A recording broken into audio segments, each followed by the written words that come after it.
All right, y'all. ¿Cómo andamos? ¿Cómo andamos? Give me 1 second to pull everything up. This has to be a short stream. This has to be a short stream. I know I said that last time on Wednesday. Um, I do have a dentist appointment, so it's gonna be short and sweet. We're only basically gonna cover 2 stories. I appreciate y'all for being here. Sincerely. The reason I've been able to do 7 hour streams, which is something that I quite honestly didn't think I could do. My ADHD requires me to move around, to be proactive, to get up. Uh, but hey, the reason I've been able to do that, despite my criticism of these streamers that just sit on their ass and do nothing else, refuse to organize, refuse to unionize, refuse to even, um, in any regard, volunteer their time to try and help, people less fortunate or in dire situations or who just need assistance. They don't get out their ass to do anything that does not put money or clout on their name or on their pockets, in their pockets. So yeah, that's one of the main reasons why I never wanted to do the long 7 hour streams. I feel guilty because there's work to be done, actual work to be done. But the reason I've been able to do it is because y'all make it fun. So I thank you so much for getting busy in the chat. Y'all show support, which I mean, I'd be lying if I said that wasn't motivational, and um, it's just the reality of it all. So I appreciate any and all support. Thank you so much. While we're here and while we're getting started, hit the like button, subscribe if you haven't already. We're very close to hitting 7,000 subscribers, which honestly, it's not a big deal. But because of my ADHD, I need to set like little milestones for myself, or else I get bored and stop being as proactive as I should with meeting goals and such like that. I'm just like, yeah, who cares? I'm just having fun, and that's all that matters. We all get trophies and all that shit. But I appreciate y'all being here. Let me cue this stuff up. Man, Ryan Grimm, bro. Too funny, too funny. I mean, we knew who he was. He was never shy about it either. But I don't think to this extent. You see what I'm saying? Not to this extent. And it's just been for me cathartic in a way to realize that everyone else is finally waking up to the fact that Ryan Graham cannot be trusted, should not be supported in any way. Jeremy Scahill does, solid work, but let's be very clear.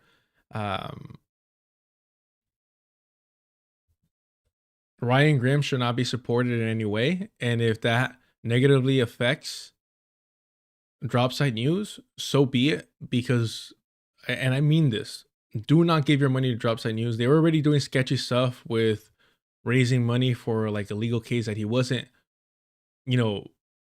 really involved in, or they weren't really involved in. It was kind of weird. I didn't like it, especially because at the same time, Ali Abu, Abulima, I want to say I'm saying that correctly. My apologies. From Electronic Intifada was also going through like some legal troubles and raising money. And when I see shit like that, I can't help but to get disgusted and assume and jump to the conclusion that these white people are doing it to try and steal attention and outright contributions from the global majority, from a legit like Palestinian man who's been uh, the vanguard of reporting it, on Palestine and the suffering of the people without that that liberal bullshit of smearing or downplaying the role and influence of the Palestinian resistance struggles. In other words, of Hamas. So, I mean, I don't understand how people don't see through this shit. but I'm glad that now it's more prominent. Oh, this is a good one than ever before. And with that being said, we're also going to cover Mamdani supporting another Zionist, aligning with another Zionist. Mike from PA decided to be ableist.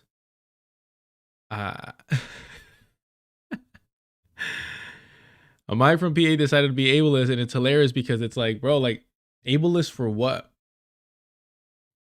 Ableist because you can't defend your position. Ableist because that's who you are at your core. Actually, I did want to cover that because you got to show Haiti some love.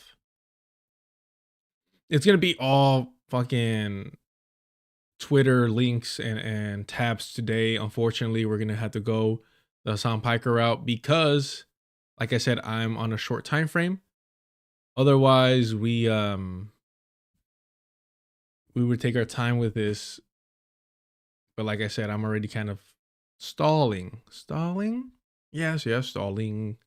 You're doing it right now, you know, like those types of I don't know if you guys read literature the way that I do, but that's, if you don't know that reference, I recommend reading the classics. If you didn't pick up on that reference, please do yourself a favor, Dostoevsky and all those guys. And credit to you if you did get the reference. All right, I think I've done enough stalling, as I'm currently doing a little bit more just to make sure that I have and I want to make sure I included their name in the title. And this is yes, Alex Colston. All right, and I think we should be good to go here. Do we start with the Mamdani stuff or do we start with the petty Ryan Grimm stuff? Let's start with the Ryan Grimm stuff. There was a connection. Okay. Yeah, we'll start with the Ryan Grimm stuff. Let's go over here.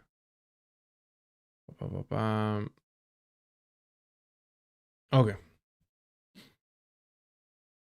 Y'all remember that we covered on Wednesday Ryan Grimm, how he went out of his way to accuse Palestinian student organizers of being CIA operatives. Y'all remember that, right? So one of the employees, one of the journalists from Dropsite News, hold on, let me see this. I don't know why somebody's glorifying that. That's weird. Let me find this.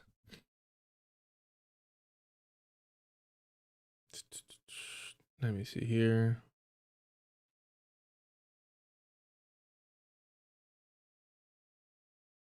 Yes. My apologies, y'all.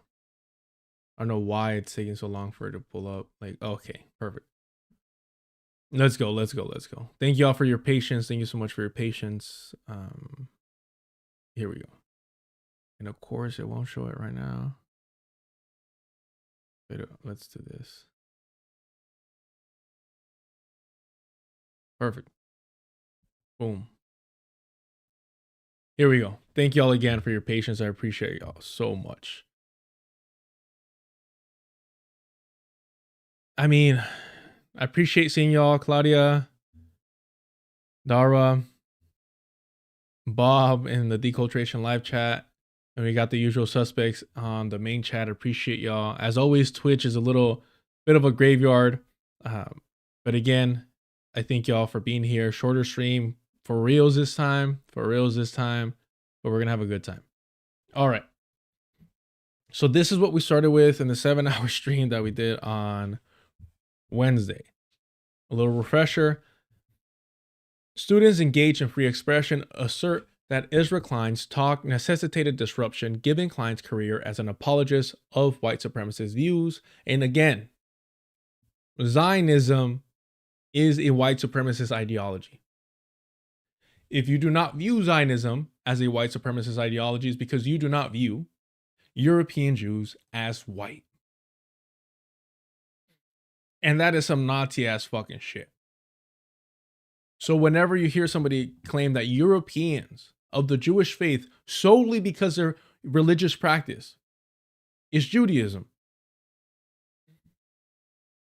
you know that there are white supremacists, but like one of those white supremacists that will distinguish between Europeans. You get what I'm saying? Like between each other.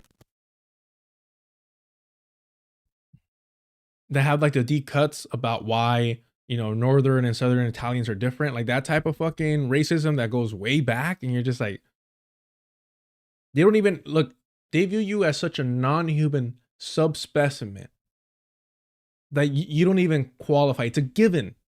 It's a given to them that your brown or black ass isn't even part of the conversation when it comes to humanity and the human species. All right. These people are concerned about Slavs. That's what they're at. Right. They're still holding that shit down. The OG type. All right. But a lot of these individuals don't view Zionism as a white supremacist ideology because they don't view Jewish Europeans as white, which is a whole lot about them. And an accessory to genocidal state violence. We consider it our obligation as people of conscience who attend this school to not allow the platforming of racist political pundits to go unchecked. I'm all for this.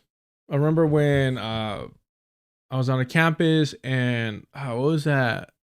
He was gay. He's no longer gay apparently, and he got canceled for some creepy like pedo remarks. Shoot, he was just on. You know, it's funny. I want to keep saying Giannis, but I know that's the the techno feudalism guy. What's his name? Michael? No, not Michael. Milo Yiannopoulos. Thank you, Milo. Yeah. I was on a campus once, and Milo was speaking, and there was two different types of disruptions going on for it. My whole thing is, bro, your campus is basically your second place. For some people, quite literally their first place, because the level of homelessness and students and full-time students is just shameful. You get to say, hey, get the fuck off my campus. I think you have that right. Hey, I'm paying money to go here. You can fuck off. I think you have that right. But what we need to do, because it's easy for the Milo Yiannopoulos to organize against, or I should say to mobilize against. That's easy. That's a given. You'll have support for that. The issue comes with, we need to call out and we need to make sure that we are principled and consistent in who we view as a white supremacist. They don't need to be foaming at the mouth like Milo. Ezra Klein is a white supremacist, and we need to be more comfortable calling that shit out. You know, we kind of gotten timid with calling out white supremacy. We've gotten timid with it because the reactionaries are always crying about, oh, the race card, oh, they're always bringing up race, this and that. And so we kind of hesitate and we hedge a little bit, and we're like, all right, let's wait until we have definite proof, until we catch them with their hand in the cookie jar, until there's blood on their hands, all this stuff. So we hesitate, and we're very forgiving, and we give a pass, and we give a pass, and we give a pass, and we give a pass.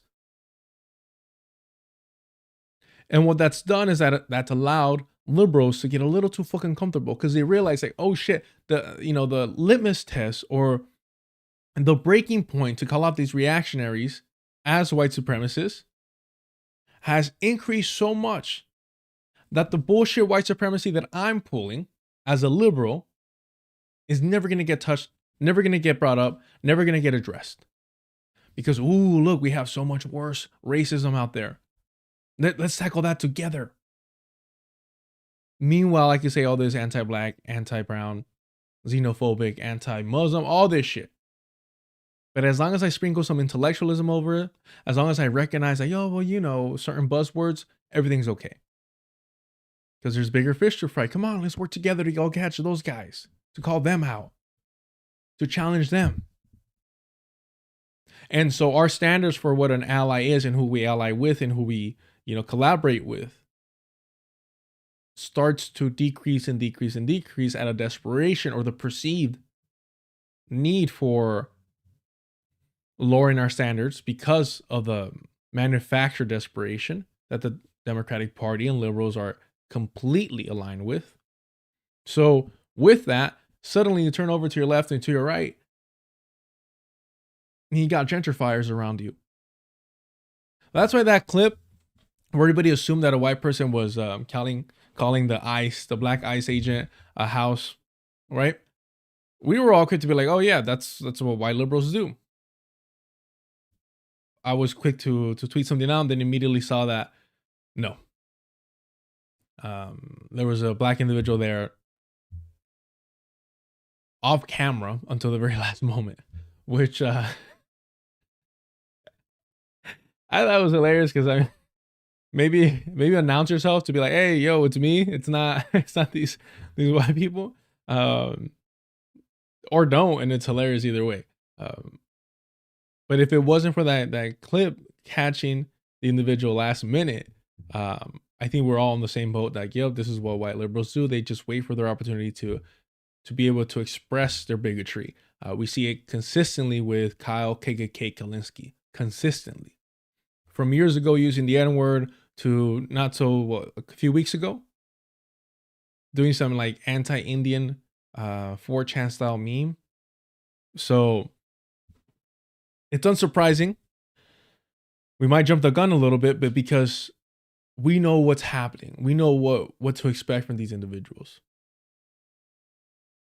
But our guard has lowered. Our standards have definitely lowered. And we need to make sure that we hold tight, hold the line, and make sure that no matter who it makes uncomfortable, that it is recognized that Ezra Klein is a white supremacist, that he has contributed to the propaganda supporting and justifying and normalizing the genocide of Palestinians. So if we don't do that, we're failing. Right? One of the main objectives of this channel, of this little project, is to call out white liberals. Radlibs, them socks, sock dams, whatever the fuck they want to call themselves. I'm afraid of like talking. Thank you for subscribing. So Ezra Klein is definitely on that list. I mean, we went over the conversation with Ta-Nehisi Coates and Ezra Klein, and I'm not a fan of Ta-Nehisi Coates.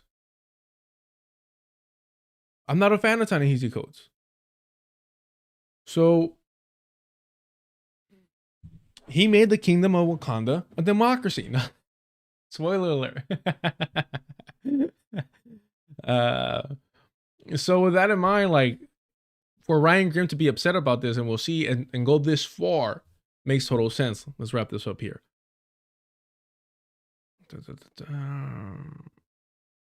Disruptive as it was, the protest was neither violent nor did it violate safety standards, college policies, or infringe on the rights of any others in any way. And of course, Ryan Grimm, as we covered before, says, I refuse to believe this was not written by the CIA. And apparently, somehow this sentence does not entail that he was accusing SJP of being CIA. But yet you can't tell him anything that would get him to believe that it isn't written by the CIA. So how the fuck does that work? I'm not a writer. I don't have this pretty language. I can't express myself to the standards of Ryan Grimm, right? This is a journalist of high caliber. So when I read that, I'm like, oh, there's nothing that we could say, nothing that we could show Ryan Grimm that would allow him to believe that this is not written by the CIA. So in other words, he's saying, for all intents and purposes, according to his mind, to his beliefs, a CIA operative wrote this. Utterly embarrassing if your activism is indistinguishable from COINTELPRO operation. So again, COINTELPRO, that name might not exist anymore. That operation might be over, but the lessons, techniques, and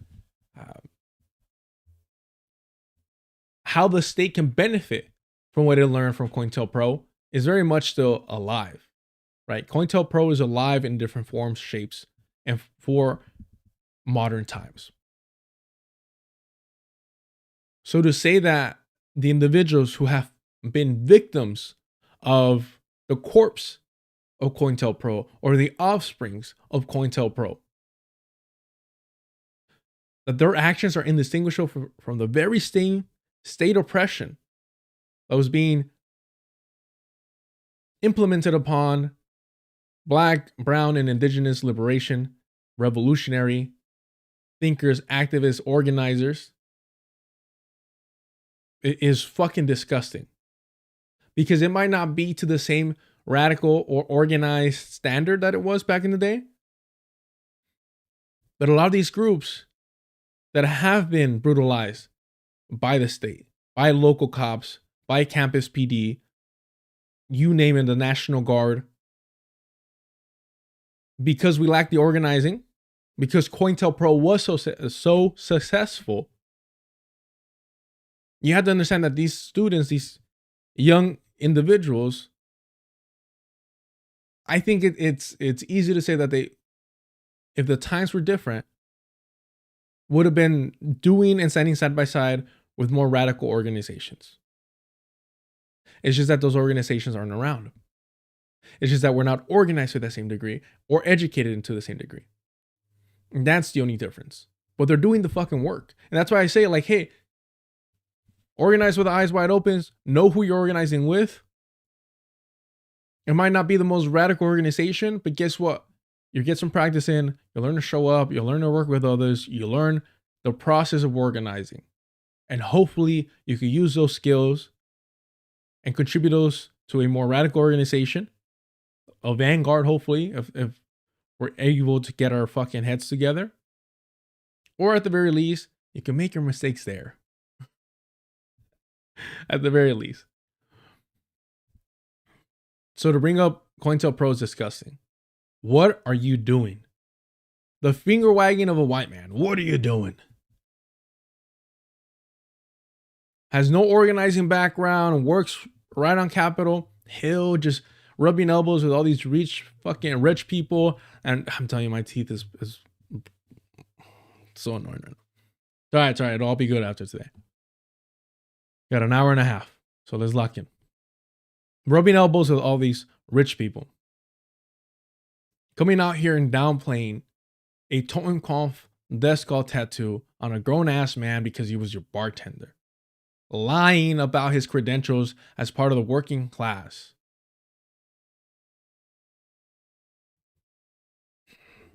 That's who Ryan Grimm is. Remember, Ryan Grimm is the reason why Sam Cedar and Cenk Uygur, oh, they fucking hate each other. Oh, they're against each other. The majority report, TYT, my goodness. Whose side are you on? Meanwhile, when the Democratic Party said, hey, stop encouraging the so-called squad to actually use their political power as a bloc during a fucking global pandemic to guarantee, or excuse me, to push for and keep in the conversation universal health care. And where did it go? When was the last time we spoke about universal health care on a national level? Gone from the conversation. It was Ryan Grimm interviewing Jayapal, where she lied and said, hey, if the squad tries to do anything and holding back their votes, then McCarthy can become the Speaker of the House, which is impossible unless Democrats voted for McCarthy to become Speaker of the House. Otherwise, it would just go to another vote, another round of voting, and another round of voting. We know this. It's happened before. So it would require Democrats to vote for a Republican Speaker of the House. That's the only mathematical way, the only way that that system of electing a Speaker of the House can function. You need the majority. It's that simple. Ryan Grimm did not push back, and it allowed that fucking lie, because it was an outright lie, to move. And it was coming out of Sam Cedar's fucking mouth and Cenk Uygur. So when they pretend to hate each other, when they pretend they're opposing each other, they have different projects, bull fucking shit. They both serve the Democratic Party at the end of the day. At the end of the day, Cenk Uygur, Sam Cedar, Ryan Grimm all serve the Democratic Party.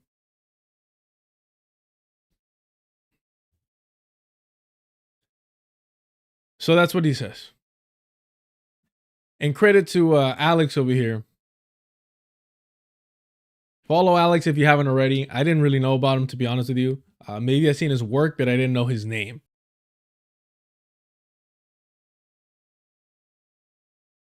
So Alex, to their credit, and look, y'all know,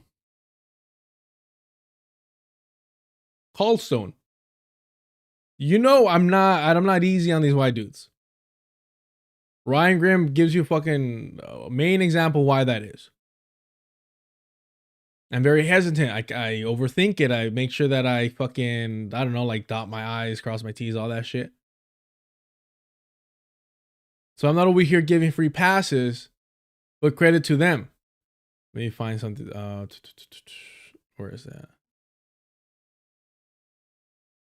It's further over here.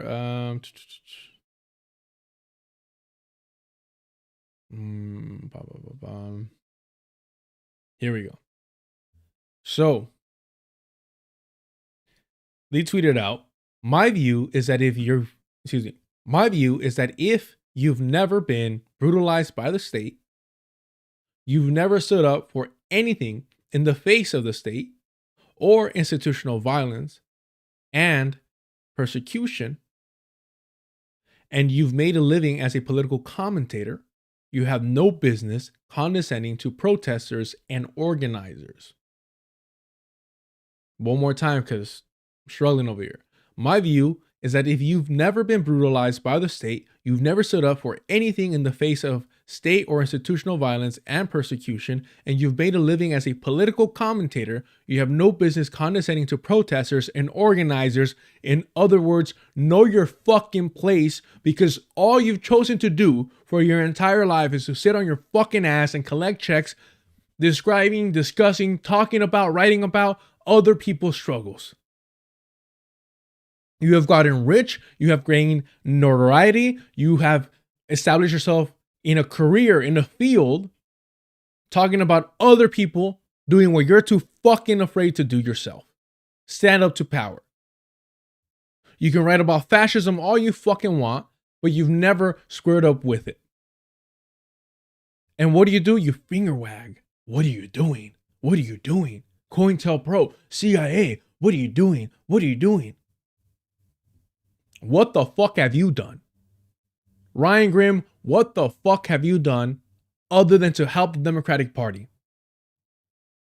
And now we see you cozying up to Steve Bannon. We see you cozy up to these reactionaries.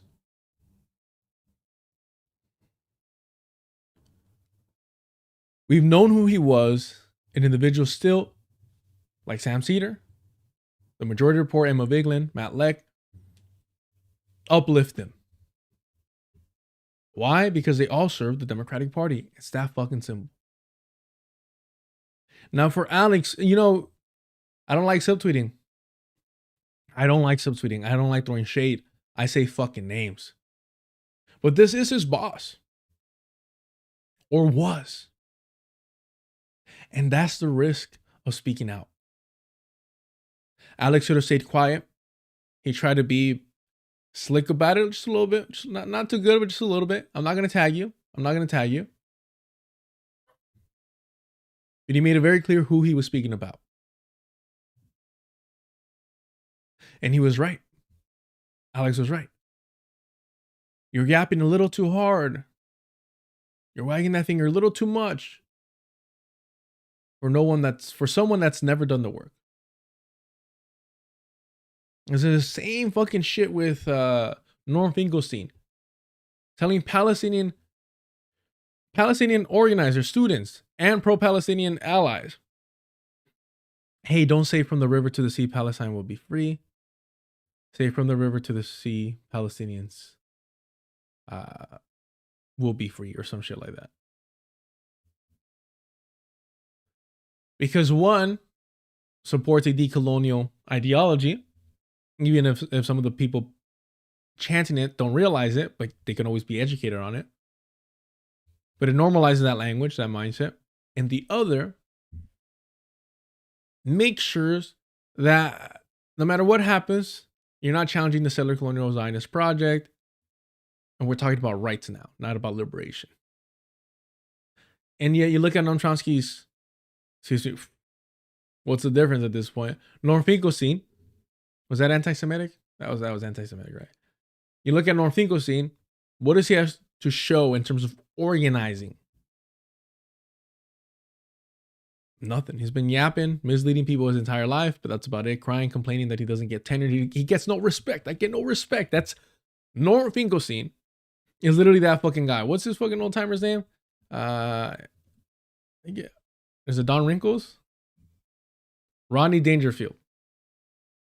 Rodney Dangerfield, Norm Finkelstein. Norm Finkelstein is the academic, white savior, Rodney Dangerfield. I didn't get tenured. I get no respect. I get no respect. All these Palestinians replacing me, displacing me.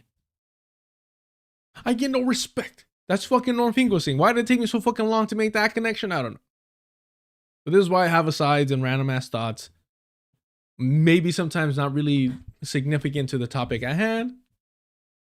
But I'm grateful for the way that my mind works, scattered as it is.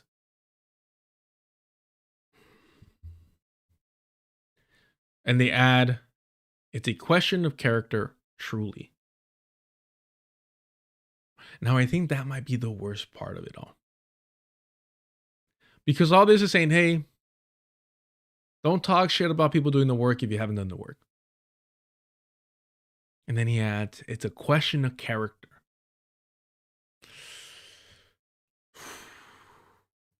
Now you're talking about the man's character, his being, his essence. Now you're calling him out to, for having no character, being a spineless fucking hack.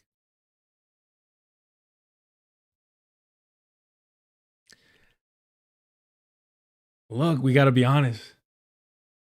When it comes to these intellectual types, these white collar types, I'm a blue collar worker.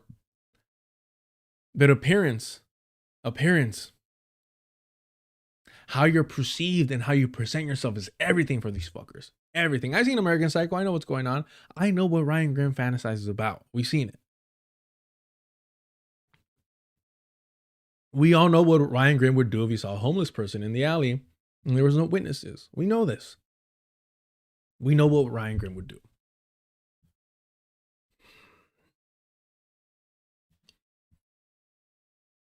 And so because of this,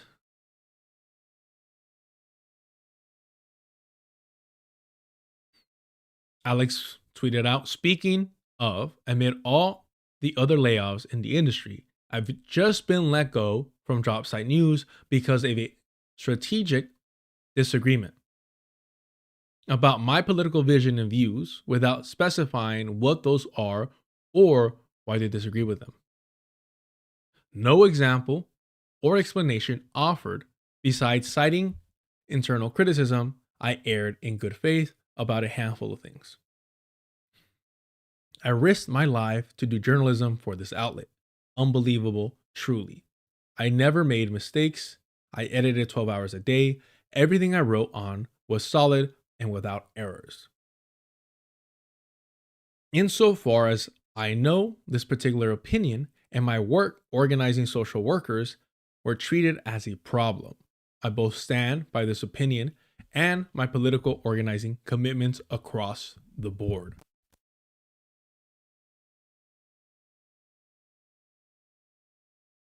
In other words, I've actually engaged in some of this work.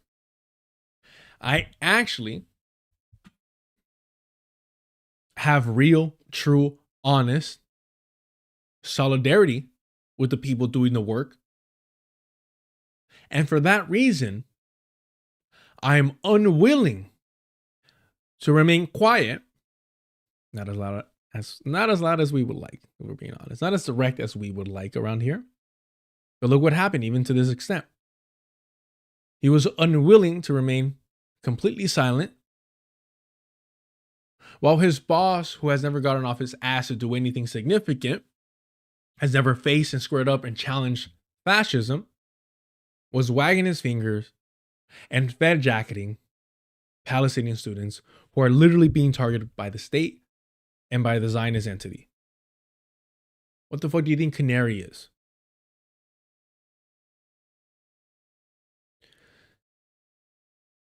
So he gets fired over this.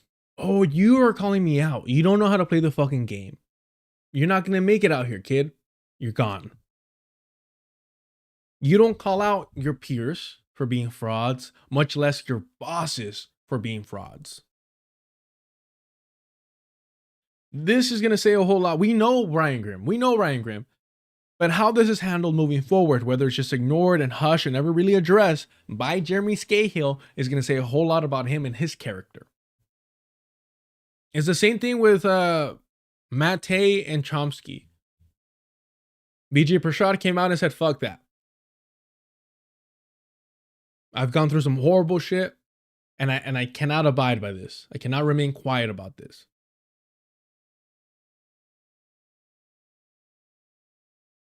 Mate, that's so funny. Aaron Mate comes out and says, I don't give a fuck. I'm not canceling Noam Chomsky.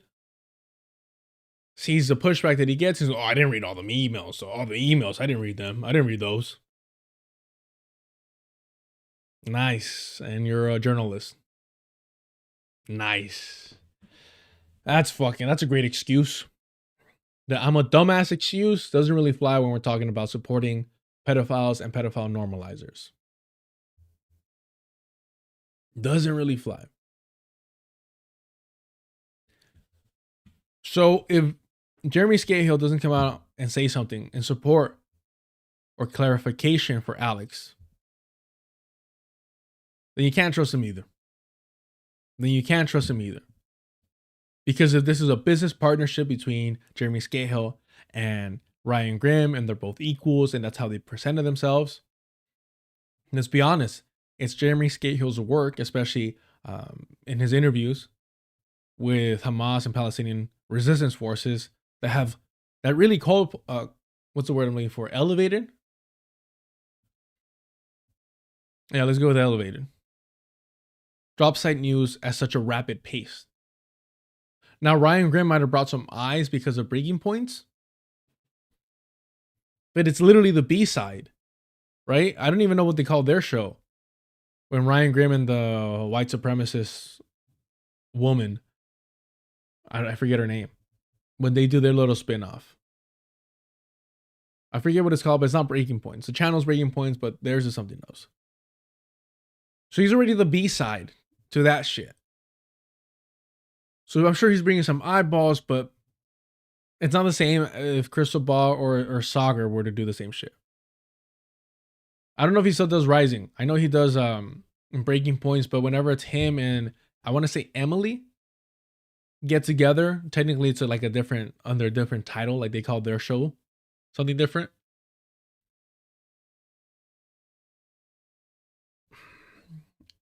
Nah, it's Emily.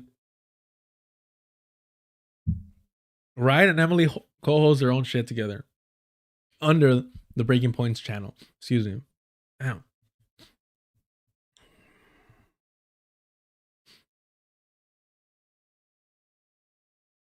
So Alex gets fired. Is it called counterpoints?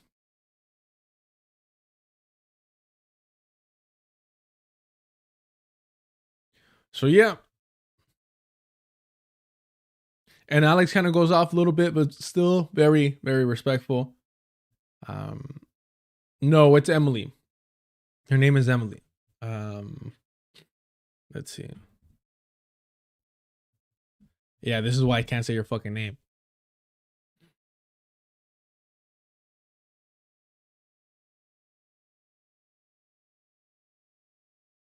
So they used to be on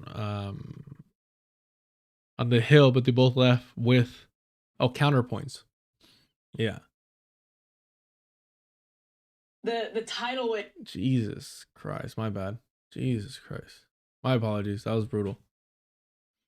So it's under Breaking Points, but whenever they get together, it's counterpoints. I don't think you see him in this one. Jesus, that was just loud. My bad, y'all.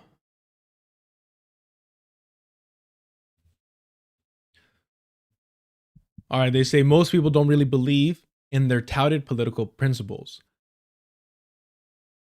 And I'll tell you why that is shortly. Because you would say, well, Ryan Grimm's a fucking lib. It is what it is. We expect this.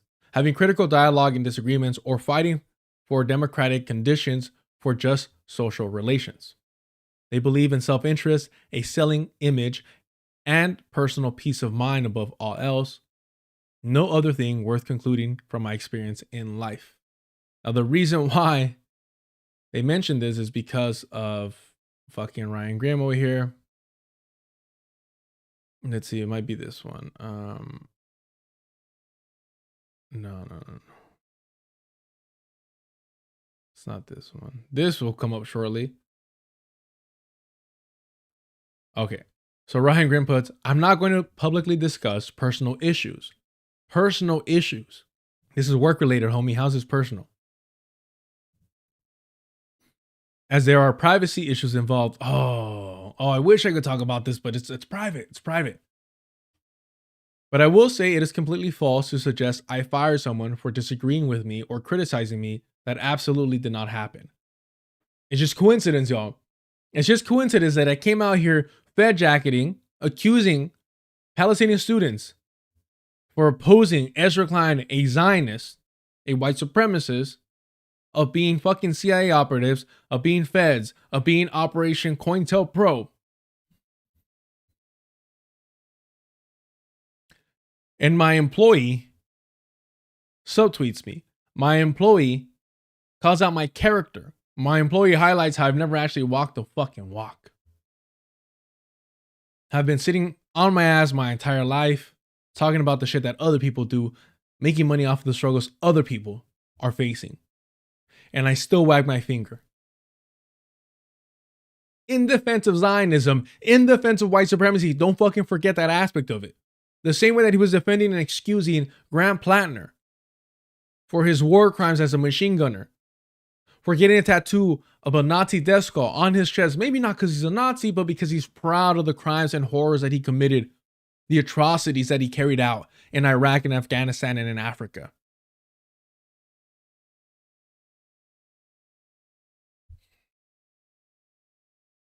And I think he goes on, oh, there's this, okay, I know exactly why I fucked up here. This is why I fucked up over here.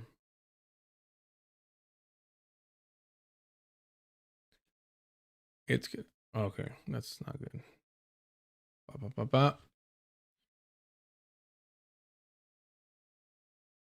Hold on. I voted for Kamala Harris. You got a problem?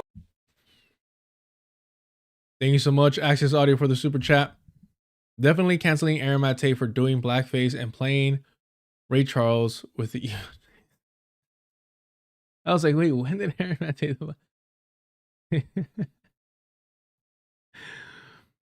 Ah, man. On a side note, thank you, Ace, for the super chat. Super chats, super stickers are turned on. If you want to help support this little project a little further, you can always subscribe to the Patreon. $2 gets you access to a Discord where we talk shit more freely about these liberals, about these white supremacists, about reactionaries. People might say, hey, why do you always punch? Or why do you always go after these liberals, these rad libs? I'm only punching to my right. I'm only punching to my right. The problem is that my reach, I'm a fucking 5'8" being, homie. My reach ain't that long, right? So when I go to fucking jab, when I go to fucking swing, it's not my fault that the individuals closest to my proximity happen to be rad libs, happen to be liberals. Because they're standing in the way of us getting to the fascists. They're standing in the way of us really stopping, squaring up with the fascists. They're a buffer.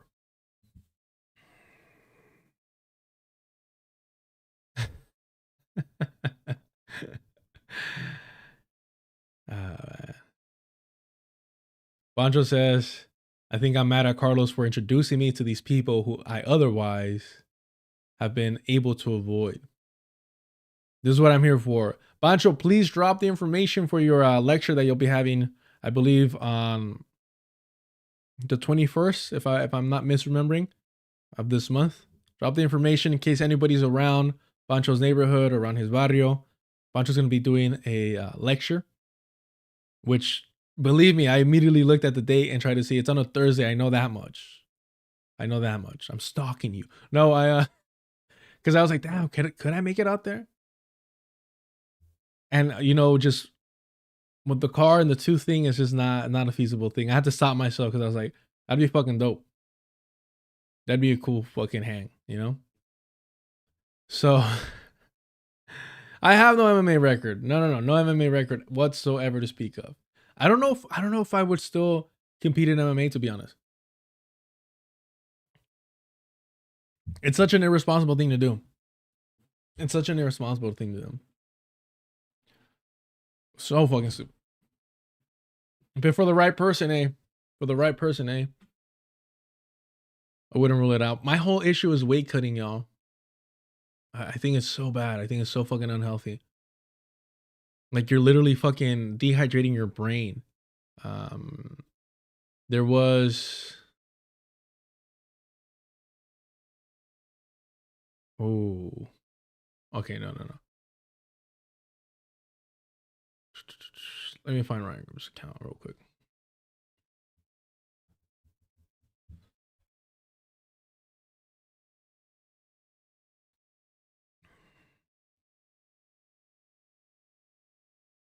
All right.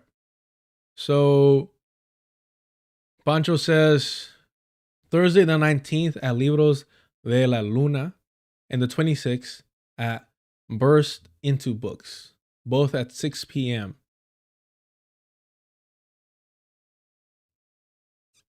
That sounds dope. Libros de la Luna. So yeah, check out Pancho's lectures if you have the chance on the 19th and the 26th. Actually, let me just shit that really matters. Give me a second. Just don't know if I'm logged in. Yeah, I'm not logged. Fuck, man, it's a bummer. I was gonna pull it up, Pancho, but I'm not logged into my Instagram on this account. In Chicago, community conversation about the food movement and liberation. Excuse me. Which, as a former vegan, I was interested in being like, can he pull me back? I don't know. All right, let's refocus. You know how Pancho is, everyone. Pancho, it's all about Pancho 24/7. It's all about, limelight. Two dates. He said, I can't do one lecture, I need to do two. And I want my name in the headline. But check it out if you can. So, here's the fucking hilarious part about this. This is how you know these fucking hypocrites are just disgusting. In response, and we read this, in response to Sanya Saeed, Ryan said, I just really don't like the deplatforming, censoring approach. He doesn't like to deplatform and censor people, but he'll fucking fire them. Sue me, send me a fucking cease and desist, do whatever the fuck he's got to do. Ryan Grimm fired somebody because they called him out on his fucking bullshit. They helped to further expose him as a DNC fucking hack.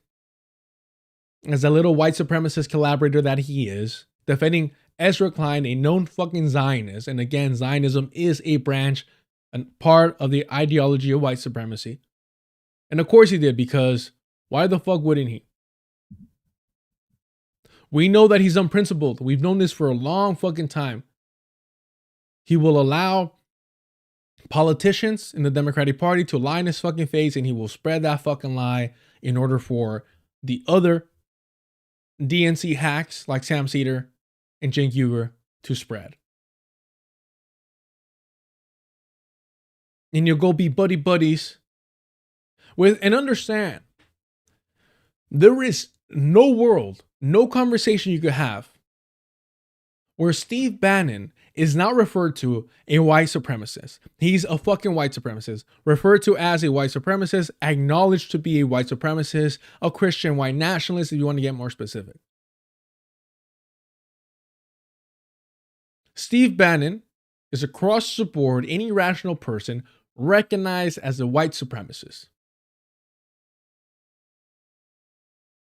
No different than Stephen Miller. And Ryan Grim can fucking rub elbows with him, buddy up with him, the same way that he could defend Graham Plattner. But Palestinian students, real fucking journalists that get off their asses, because I'm pretty sure Alex was part of one of the flotillas. I always have a problem with that word.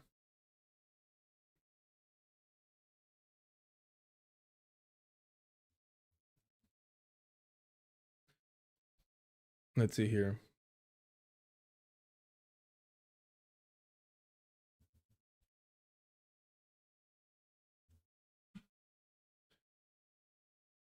Let me see.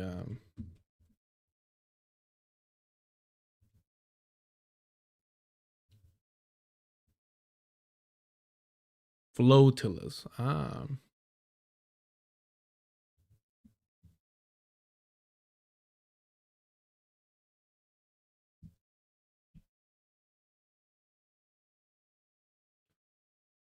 Pretty sure. Let's see here, if I'm not mistaken.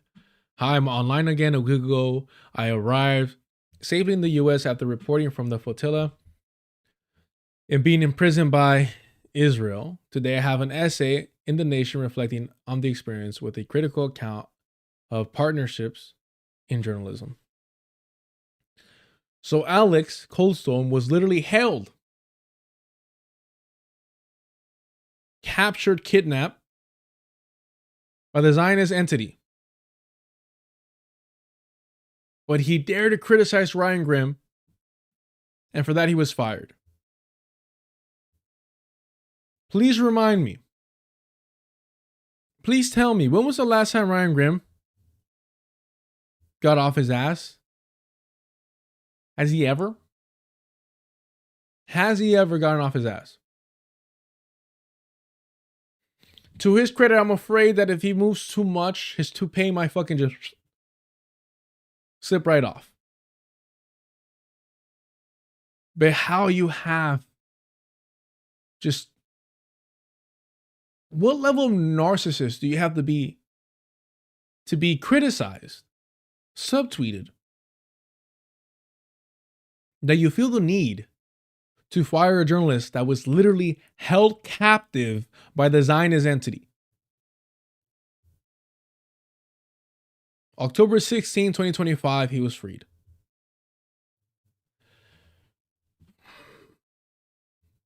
The optics in this are just brutal. Again, if you ever have, which I doubt anyone in this chat would, financially supported Job Site News, cancel your fucking membership. Cancel your fucking membership. Fucking disgusting. Dagadoon. I vaguely remember this.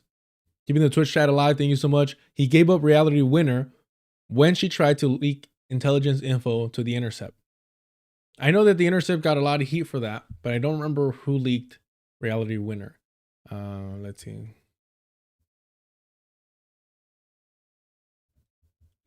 Which is a brutal fucking name.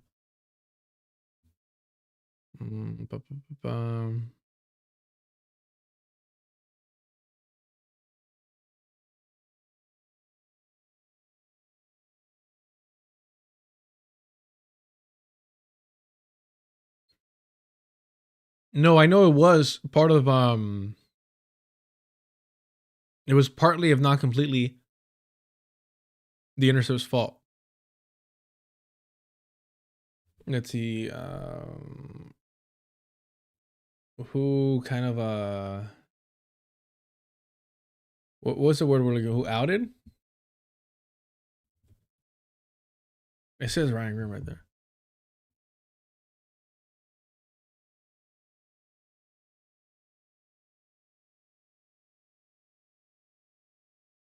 Hmm.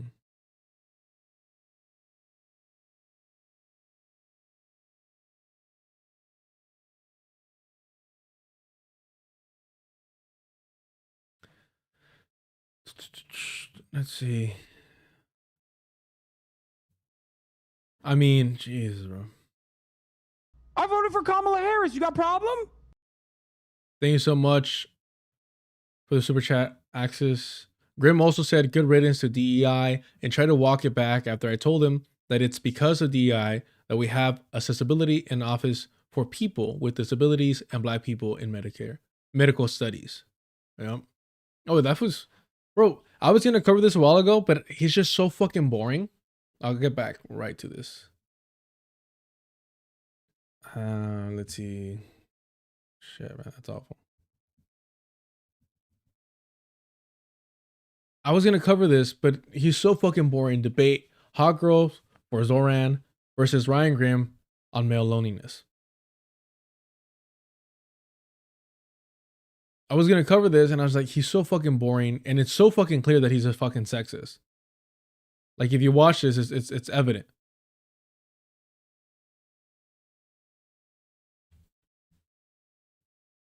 But it's an hour and like 12 minutes. I was like, yeah, I don't care enough about Ryan Grimm to do that. Yeah, Linsack, that video was unwatchable. It was brutal. First of all, he's boring as fuck. He's like, to listen to Ryan Grimm speak is so fucking brutal. No fucking personality, no character.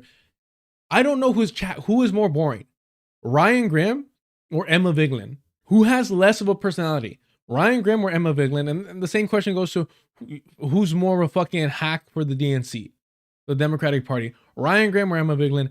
Give me a 1 for Ryan Grimm. Give me a 2 for Emma Vigeland. Who is more fucking boring? Who lacks more of a personality? It is so fucking bad, man. What the fuck does 3 mean, Dr. There's no third option. I voted for Kamala Harris. You got problem? Man got owned by a teenager. I don't think this young lady's that young, but I hope Brianna Joy Gray wouldn't platform a teenager. Oh man. We got some fence sitters. No fence sitting, no fence sitting, no fence sitting. By the way, main chat, Takadun beat you out to the 3 joke. We're not doing that. ¿Por qué no los dos? True ace, true ace. Can't argue that logic. Look, we have to have okay, who is the most stale piece of bread in the Wonder Bread tube space? We can't split we can't do this. Everyone gets a trophy thing. Emblem Fate, I don't want to sound sexist. Too late. And say a man wins, so I'm gonna go Emma. That's fucking hilarious. You had me there. You're right. You're right. We gotta support women in men's spaces. You're right. Oh, really? I think she just graduated from high school and was 18. I don't know. I don't know, man. I don't know if I'm cool with that. And just think about, that even if, and from the sounds of it, they did a great job. Not hard to beat Ryan Grimm, but I don't know. It's just, I get that in a debate like this, though, there's so many opportunities for a young individual like this to get embarrassed that I don't know if I'm comfortable with that, knowing how young she is. Especially, man, I'm thinking how stupid I was at 18. Dang fucking goodness.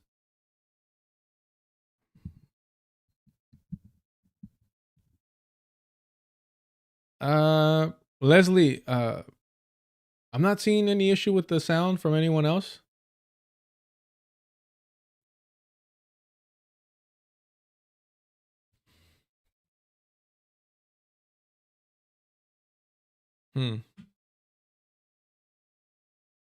No, I don't think, Linsack, I don't think it's condescending. It's just like you have so much.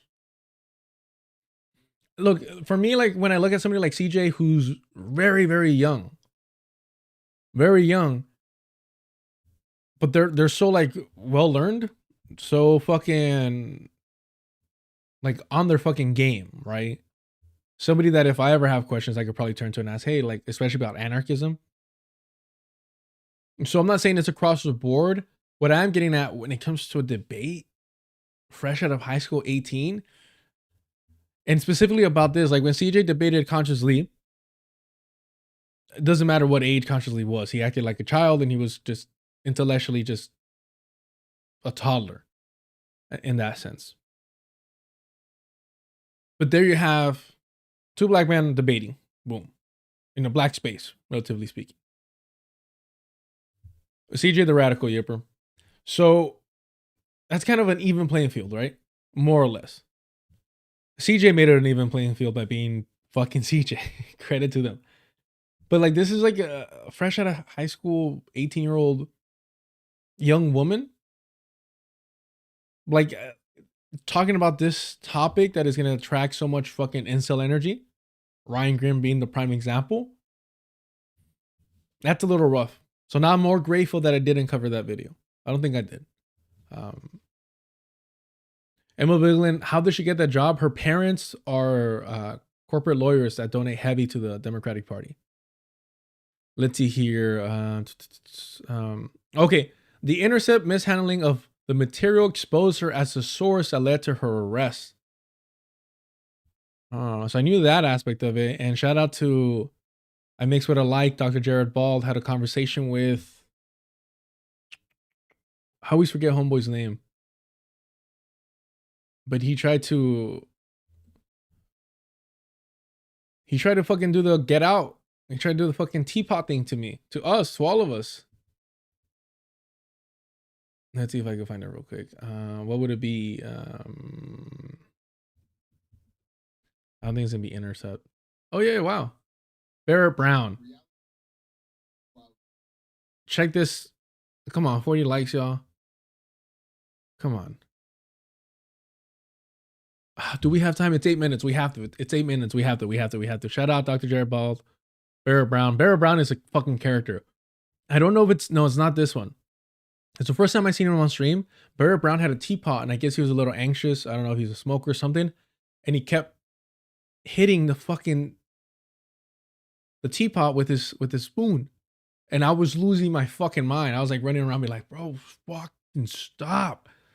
And I brought it up once and Barrett Brown, and you know, probably because of life experience, homie has no funny bone. He is hilarious. No, he is fucking funny. But like, I don't, have I ever seen him laugh? I don't know. Yeah, come on, y'all. Hit the like button. Give this some love. Do it for Ryan Grimm. Don't do it for Dr. Ball. Don't do it for Barrett Brown. Do it for Ryan Grimm. No, it wasn't the bird. Dude, birds are so fucking cool. Let's hear this. Let's hear this. Intelligence sees some information about the reality winner while working in military intelligence, sees some information about the influence of elections, et cetera, and so forth, wants to play, in her mind, a positive role, prints out some documents, and then as it becomes important, folds them, puts them in an envelope, and sends them to the Intercept. Yeah. And so printer, I just want to be clear about that part. So yeah, absolutely. Go ahead, please. Go ahead. Yeah. So now I'm remembering this conversation. Dude, Barrett Brown says they're called the Intercept for a fucking reason. Something along those lines. And I was like, that's genius. Because a lot of these organizations, and you get a little conspiratorial about it, but they'll tell you who they are right to your face. They'll tell you who they are right to their face because they're like, what are you talking about? That's crazy. That's crazy talk. What do you mean? What do you mean we intercept shit for the government? Like, come on, relax. If you've seen the Snowden documentary, not the movie, but the documentary, I believe it was The Guardian and a bunch of other fucking newspapers drilled holes into the hard drives and the USBs and all the fucking whatever. I'm not a nerd, y'all. Okay. No, I was getting CT in fucking high school. I wasn't on computers like that. I wasn't on the computers. I wasn't on the internets. All right. But they're like drilling holes on hard drives, USB sticks, whatever, that Snowden provided to them. So there's countless information we never got from the Snowden leaks. So understand that these outlets are meant to intercept and hold information for the state. They'll leak what they can, what they're allowed to, but they won't go further. So when you have outlets like The Intercept, like Drop Site News, they're just a modern version of it. They're just a modern version of these. Oh, but they're independent. Oh, they're different than mainstream. Bull fucking shit. Who funds them? Who fucking funds them? And the printers they use, and this came up after in the aftermath, you know, they are, I don't want to, my memory is a little hazy, so I'll just say it very vaguely. There's methods by which one can determine where a particular document was printed out at within the NSA contractor offices and so forth. So as soon as The Intercept, and The Intercept, several of their editors send a copy to the NSA to verify its legitimacy. This is something that could be done in a number of ways, but it wasn't. At any rate, so that is we don't know if that's entirely how the FBI identified her, but it definitely played a contributing factor. And even regardless if there were other clues there was no articulable explanation for The Intercept doing that. And it gets worse when you look at who did it and who was assigned that story. One of the people who has their byline on that article that came out of the documents before Reality Winner was arrested, Esposito, a national security journalist, as he called himself, longtime ties to the intelligence community, as a lot of national security journalists have. And back in 2020, when the Black Lives So it wasn't Ryan Grimm that was handling that per se, that it was Esposito. But I say Ryan Grimm, Glenn Greenwald, jeez. All those fools. Shady Matcha, ooh, I walked in on deep state politics. No, we don't do that around here. We do pettiness and hatred. That's it. We don't have time, space, especially today. I need to wrap up this section. Shady Matcha, nice seeing you. Matter protests were going hard in New York City, and the NYPD was driving their cruisers through crowds and shooting journalists with rubber bullets. He took a job as the spokesperson for the NYPD. Now, I just want to repeat that. One of the guys The Intercept gave these whistleblower documents to that could get someone in prison was a guy who already had a track record and who ended up becoming the spokesperson for the NYPD. Not NYPD in some better period of time when the NYPD at the very height of its exhibited fascism, when they're driving cars through crowds of people protesting the NYPD's treatments of Black people. I mean, that's one. Now, if that was the only thing, if that was the only issue, that would be in any grown-up society where we really look at things and where. It's funny when sometimes you struggle to find the right words. But when you break it down like a grown-up society, it's funny because it should be common sense not to hire somebody that was a spokesperson for the NYPD. And you're pretending to be like a revolutionary type of outlet. Maybe not revolutionary, but different than old media. There's accountability within the press, which is the opposite of ours. That would be enough right there. Another of the individuals whose byline is on that article, a Reality Winner, had already gotten John Kiriakou, the CIA whistleblower, caught, according to John Kiriakou. Something John Kiriakou was complaining about. He had screwed up some. I can't remember the specifics of it. It's been a long time since I pursued this, but I'm forgetting what his name was. And then who was it? Anyway, there's two more guys. I can't even remember all of the bizarre, the extents of the other issues, but they were similar to the Joe Esposito thing. They were up again. There was it was not a group that you would give whistleblower documents to if you didn't want the whistleblower to be caught. And then you look at the Intercept as a whole. We've already seen who was funded by. That should have been enough right there. You see, they've hired on John Cook, who was editor of Gawker back in the day. John Cook collaborated heavily with known FBI assets in writing stories about us, about when we were challenging the security state, including falsehoods. He didn't just collaborate with them on real stuff. He collaborated with them in laundering things that were demonstrably false and were not reported elsewhere, and have since been things that have no credibility. So what that tells me is that they're hiring people over at the Intercept, or they were hiring people, still probably are, that are compromised to begin with. That when time comes, please check out the rest of this video. When the time comes, these individuals will act accordingly in defense of the state.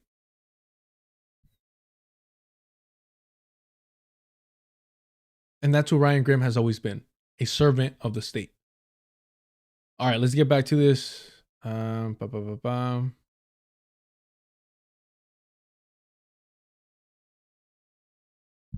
yeah, rubbing elbows with, it wouldn't be fair if I didn't play what he actually said. Ryan, we're going to be all over the story. Look forward to having you back. I want people to start going to your site on Drop Site News. Where do people go? What's your social media?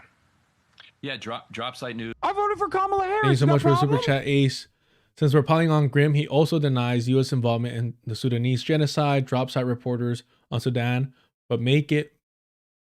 Okay, so drop site reports on Sudan, but make it seem like it's happening in a vacuum. Meanwhile, they condemn U.S. for everything else. That is weird.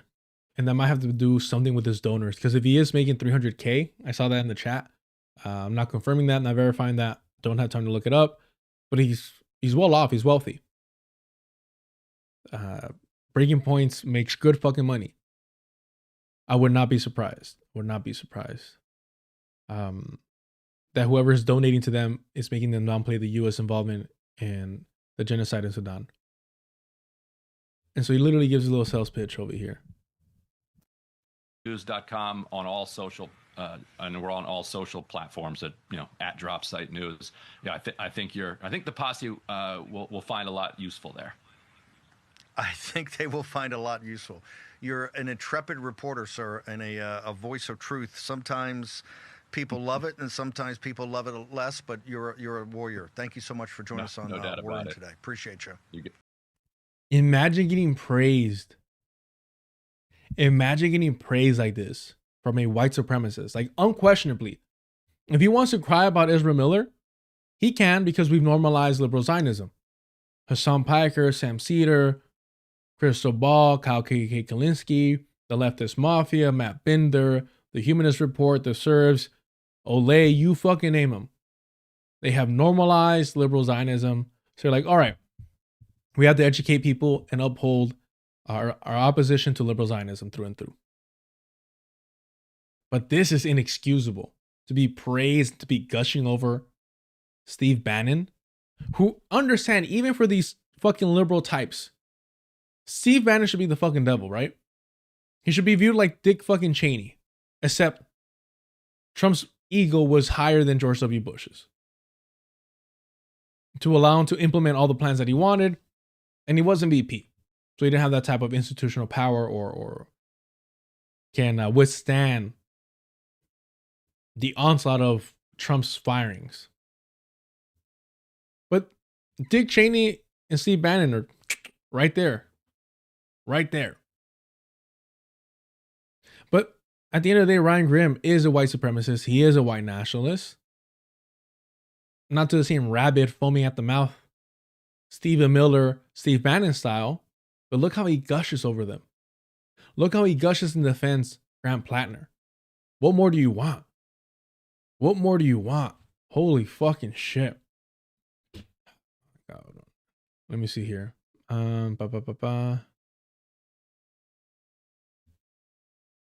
Yeah, that appointment's gonna be a little brutal. All right. Oh, but what were they discussing? What were they talking? Who gives a fuck, bro? Oh, but that's not fair. You didn't provide context. Context for Steve Bannon praising you? That's what you want? Go find it somewhere else. I don't have patience for that. Definitely don't have time for that right now. Give me one quick second. Let me find this. And we've done it before, but you know it's a good time always. Everything? Let me see here. Thank you all so much for hanging out with me today. Short stream for reals. Hit the like button if you haven't already. Hit the notification bell to know when I go live. That's Wednesday, Thursdays, and Fridays. Let's watch a little bit of this. I'll be right back. Only grants you the sovereignty, self-government, when they know they can control you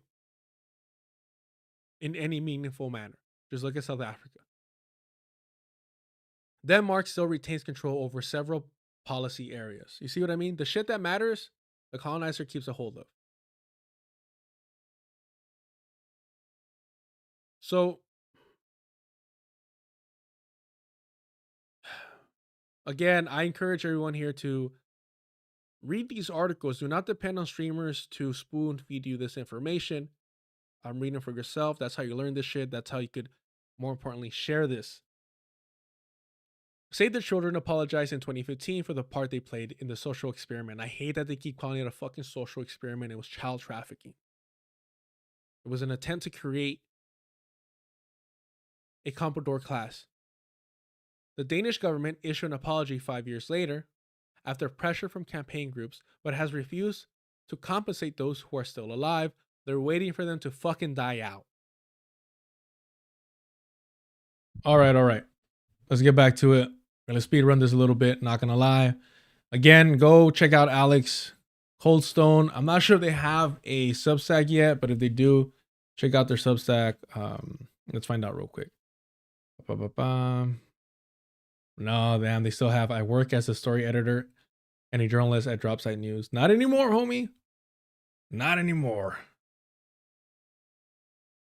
Thanks to fucking Ryan Grimm. So I hope they stop, put up a Substack, homie. Do something. And I'll make sure to shout it out and support it. All right. So look at this. Let's look at this over here.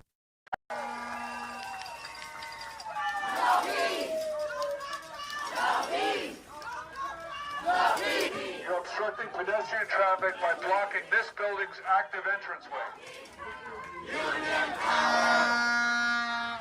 We got the power! Union power! Hey folks, unfortunately we're going to be bringing people through here if we can just clear our path. One day stronger! One day stronger! So we have nurses, unionized nurses, being arrested.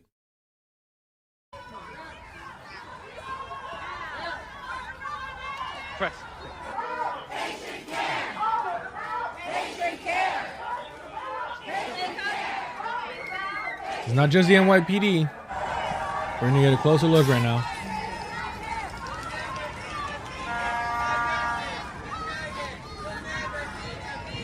Healthcare workers. Healthcare workers.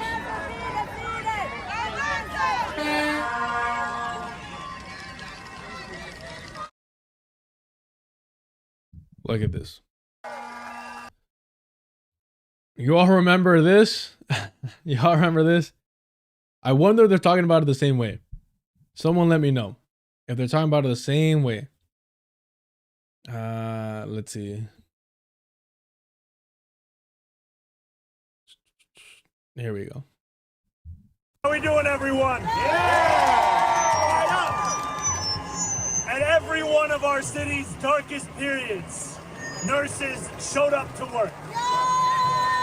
Their value is not negotiable, and their worth is not up for debate. Is out on the streets in the footage after Here.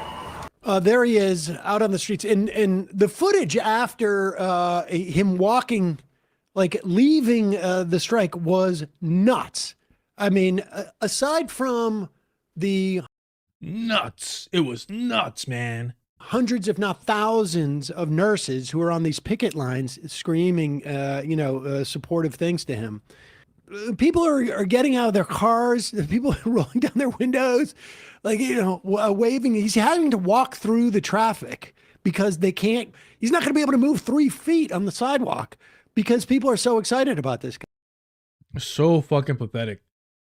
So fucking pathetic. Someone let me know if they've covered the nurses being arrested. Let's see.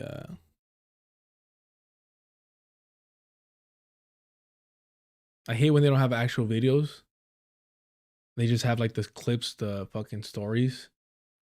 Let's see. Nurses.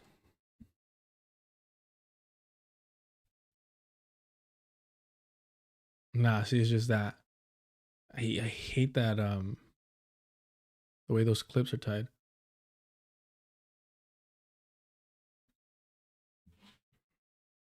And of course, Democracy Now! Doing the same thing. 2 weeks ago, All right. So why are we covering this? Well, because Mamdani, nowhere to be seen here when they're being arrested. All right, well, he's mayor. Probably that's a little too much to ask. Sure. Here's the issue, though. It's not just the NYPD. This is a strategic response group. Strategic response group. We've been over this. Oh. One issue is that Mamdani did not run on police reform and has no mandate on it. If anything, he ran away from it, taking on the NYPD without having run on it would go about as well as you'd expect. Ryan Grimm, always there to defend the establishment. Mike from PA, another fucking Majority Report hack. Mayor-elect Mamdani announced today that he is disbanding the NYPD Strategic Response Group, a major goal of the police reform movement in NYC. So I asked him from PA. Zohran Mamdani was asked twice if the Strategic Response Group was going away. Tell me where he confirms disbanding it, because he weasels out of a direct answer both times. Let's hear it. For a moment, the strategic response group, is it going away, or was that a negotiation that she wanted to keep it? No, I've made clear my concerns. I don't think that the NYPD strategic response group should be how we respond to protests, and that's. I don't think it's how we should respond to protests. My concerns. I don't think that the NYPD strategic response group should be how we respond to protests, and that's something that we'll be following through. So it's going away. We're going to have a different response, one that actually fulfills the objectives that we're talking about. A lot of so the follow-up question is, so it's going away, and he says we're going to have a different response to protests, and that's something that we'll be following through. So it's going away. We're going to have a different response, one that actually fulfills the objectives that we're talking about. Following through. So it's going away. We're going to have a different response, one that actually fulfills the objectives that we're talking about. So it's going away. We're going to have a different response, one that actually fulfills the objectives that we're. So it's going away. We're going to have a different response, one that actually fulfills the objectives that we're talking about. So the interviewer realizes he didn't answer him directly, so he says, so it's going away. Mamdani does not say yes or no. He says, oh, we're going to have a different response. Like a weaselly little fucking politician that he is. But apparently I'm out of my fucking mind for noticing that, because Mike from PA, the ableist little fucking white supremacist fascist that he is, I think you need to take some meds, man. I provide the fucking video. I provide the fucking clip. The title of the video right there so you can watch it in its entirety. I think you need some meds, man. Understand that these fucking opportunists, when confronted with reality, especially when their audience is forced to see that they're fucking frauds, that they're lying to them, show you who they really are. The ableism comes out.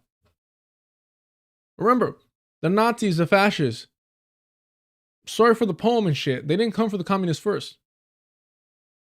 They first started targeting disabled people.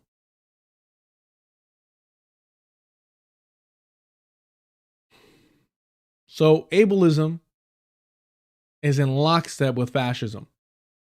The eugenics shit. So that's all I asked Mike from PA. Hey Mike, what was that about Mamdani disbanding SRG? You were so confident you resorted to ableism. Now they're arresting the nurses he was marching with. So this is why it's important to fucking document this stuff and keep tabs on these fuckers. Because they get real fucking quiet when working class people are being fucking arrested, kidnapped by the state. Oh, you can't call this kidnapping because it's different. It's not like how ICE. That's why they make these fucking distinctions. That's why they make these fucking distinctions, to protect pigs. To protect fucking pigs. Yep.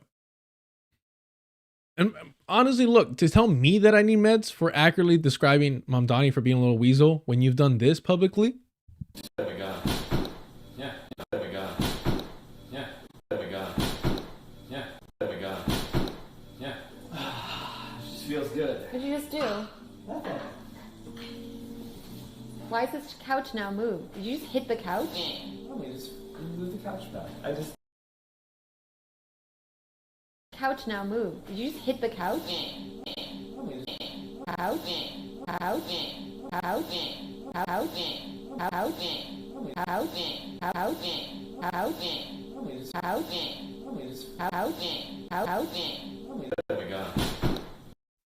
He did this because this woman, who's a fucking racist as well, anti-black racist, formerly known as fucking Bad Bunny, funny enough,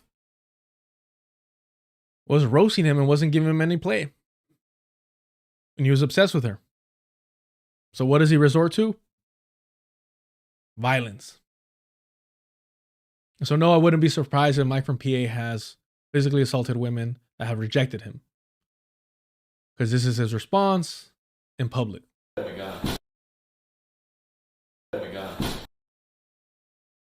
Yeah. Wouldn't be surprised if he's a woman beater.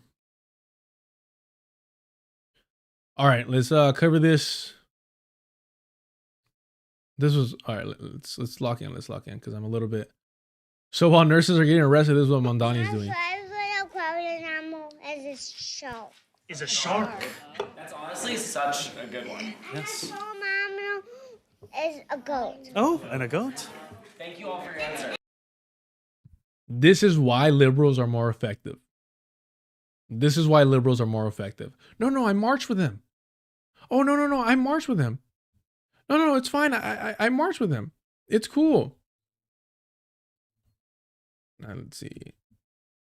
I marched with him. It's fine. No. It's okay. I marched with him. It's different. Let's see if I can find a video. Oh, here it is.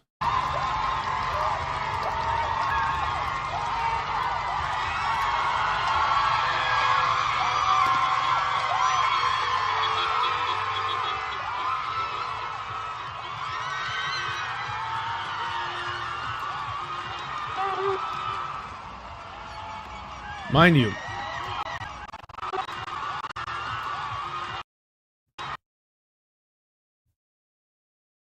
okay, this isn't one of them. This is what Sam Cedar and all these fucking liberals were like foaming at the mouth over. Like, oh my God, they love him. Yeah, people are falling for it. That's the fucking point. And it's our responsibility to fucking call this shit out. Yeah, celebrity culture. It's the way that they were glorifying his or sexualizing his wife was fucking disgusting. Fucking disgusting. Orientalism to the fucking T. He said, or people like Mike from PA who are laundering for the DSA candidates, Democratic candidates at the end of the day. No, he's going to disband. He's going to disband these fucking pigs. Don't worry about it. The special response fucking, or is it strategic response? These units, they're going to disband them. Don't worry. Yeah. How's that looking? To make shit worse, doesn't matter what the fucking DSA says. Zohran Mamdani, I'm endorsing Governor Kathy Hochul because she's someone willing to engage in honest dialogue that delivers results, along with the movement that powered our campaign. It's how we secured a historic agreement on childcare. And we're just getting started.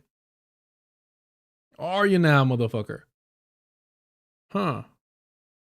Well, somebody got the receipts. From Mamdani, if Canada someday ever attacked Buffalo, I'm sorry, my friends, there would be no Canada the next day. That's a natural reaction. Governor Hochul justifies genocide while laughing. Disgusting. So fucking disgusting, isn't it? His own words. It's disgusting, isn't it? His own fucking words. Disgusting. When we call these people frauds, we're just fucking haters. When we say we should not support these opportunists, we get told, oh, we just don't want to win. We just don't want power. No, we just know what's in front of us. We just picked up on the fucking game already. And the wild part is, again, this goes back decades. Malcolm X told us about the sly fucking fox, the liberal fox, Kwame Ture told us about the pitfalls of liberalism and how they're here to maintain the status quo, and that in reality they're aligned with the oppressor. Glenn Ford told us about the more efficient, the more effective evil.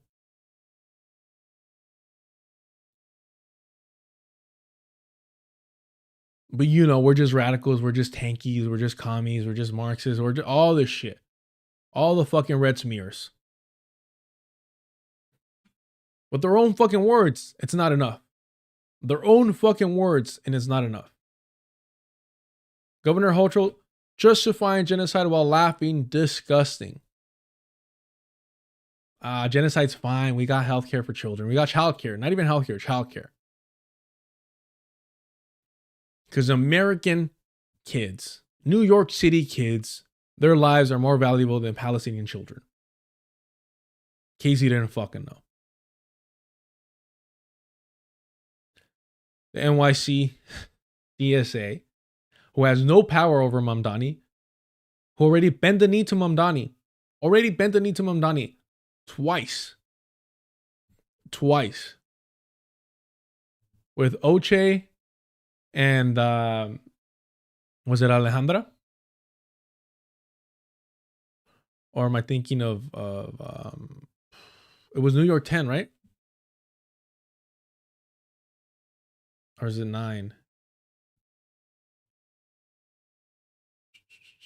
Let's see. Mamdani endorses Lasner. Yeah, but what seat is Lasner running for?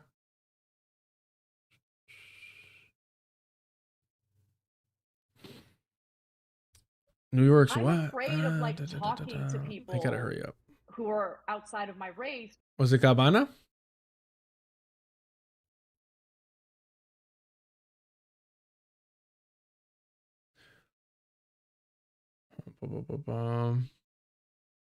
Yeah, but who was supposed to be a DSA candidate that was, I want to say she was Latina, if not Afro-Latina. And the DSA is like, yeah, we're not even going to run her.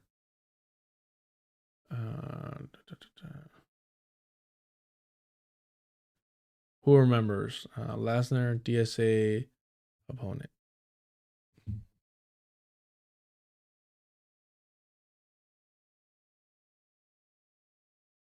Nah, man.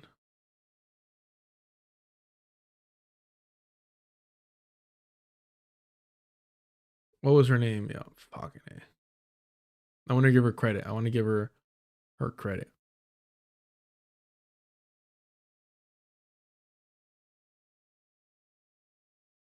Help me out, chat, because I'm not going to find her and I'm running out of time. I got 15 minutes left before I got to dip. Taxing the rich cannot wait. We must not let Kathy Hochul concede to her same moderate approach that resulted in Dems losing control of the House in 2022. The affordability fight is for all working people, and one we must win. Join our campaign and stand with us in this fight. Yeah, she had curly hair. And she had, let's see, DSA candidate withdrawals. Or it's not even that she withdrew, it's that she refused to step up.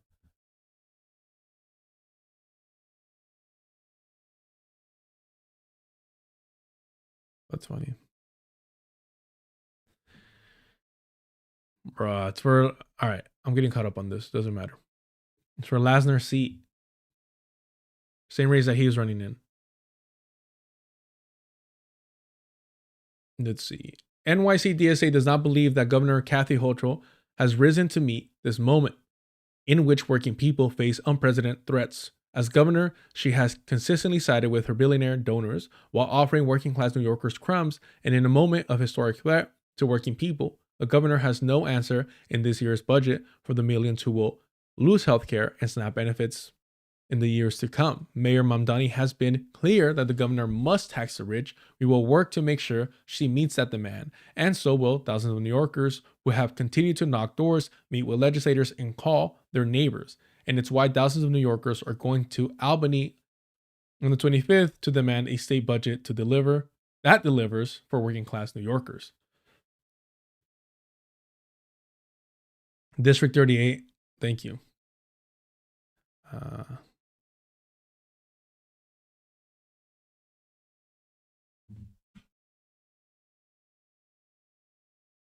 Yeah. This was them. Thank you so much. Alexa Aviles. I said Alejandra, right? My bad. I just want you to know that he is screwing over black people and brown women. Black men and brown women. I just want all of us to be on the same page that this brown face in a high place is screwing over black men and brown women. Solidarity. All right. Governor Hochul has demonstrated time and again that she will only prioritize the needs of the working class New Yorkers when she is forced. The announcement of a child care expansion earlier this year was a result of a movement of millions electing Democratic Socialist Mayor Zohran Mamdani, but with fascism here and ultra-wealthy hospital CEOs refusing her pay and benefits for nurses and a historic strike, New York cannot afford to let Governor continue to protect billionaire donors at the expense of SNAP, Medicaid, truly universal child care, and the enactment of the mayor's affordability agenda. As New York faces down the largest wealth transfer for public service to oligarchs in U.S. history, we echo the mayor's call for taxes on the rich. Governor Hochul has shown since 2022 that she believes the path to beating Republicans and fascists is to compromise with them. That's hilarious. That's fucking hilarious. She ain't the only one that believes that, bro. She ain't the only one that believes that.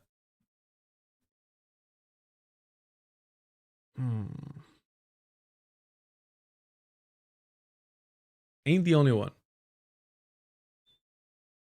Shoot. We're back over here.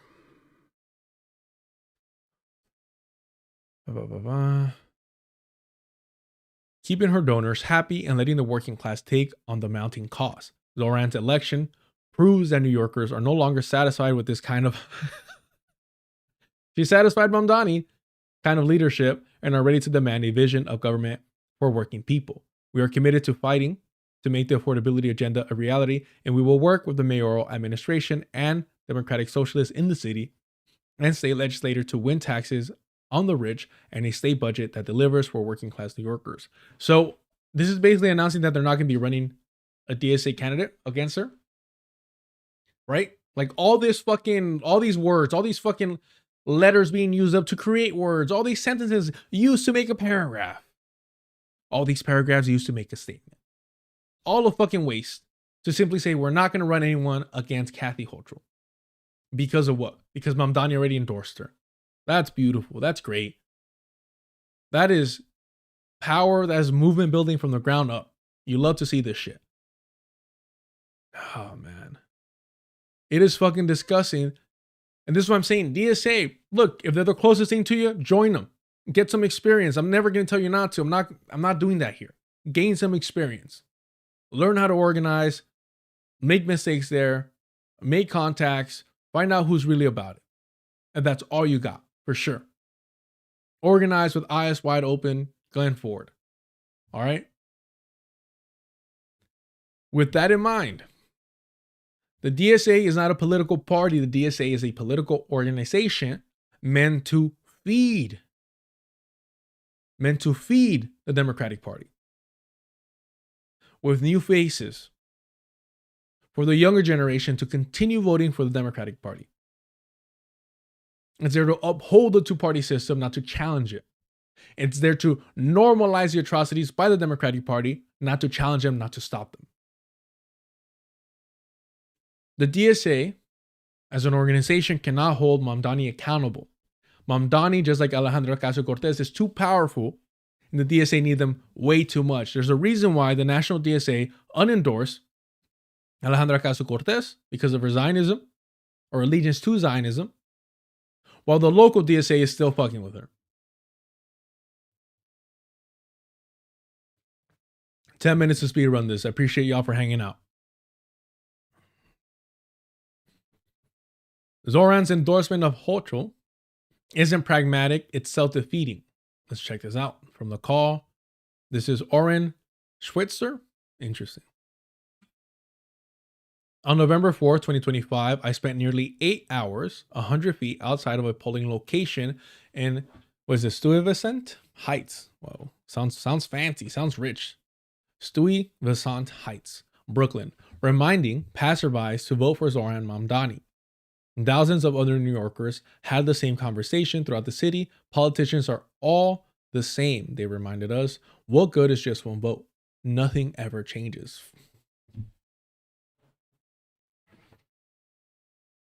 Well, we're not black-pilled here. We're not fucking defeatists. We maintain revolutionary optimism because that's all we fucking got. Because the colonized proletariat need this to survive. We need that fucking fire burning in our bellies, whether it's fueled by love, hate, or a little bit of the both. A little bit of both. We need it. But when we're talking about the Democratic Party, whether it's DSA or not, we have to be honest with ourselves. We have to be honest with the masses.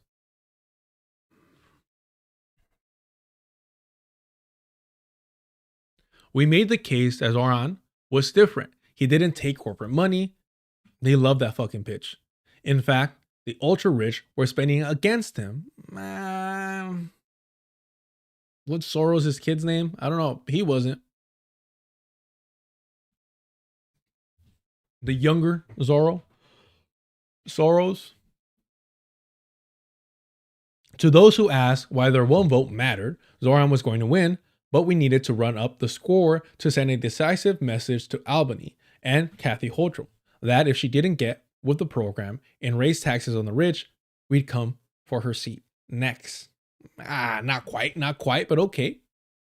Zohran's endorsement of Kathy Hochul's re-election as governor of New York yesterday is disappointing and undermines the strategy and goals of the movement that put him in office.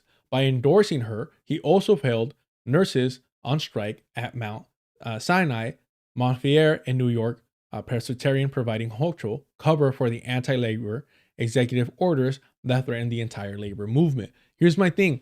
You would think that Mamdani was like, until you guarantee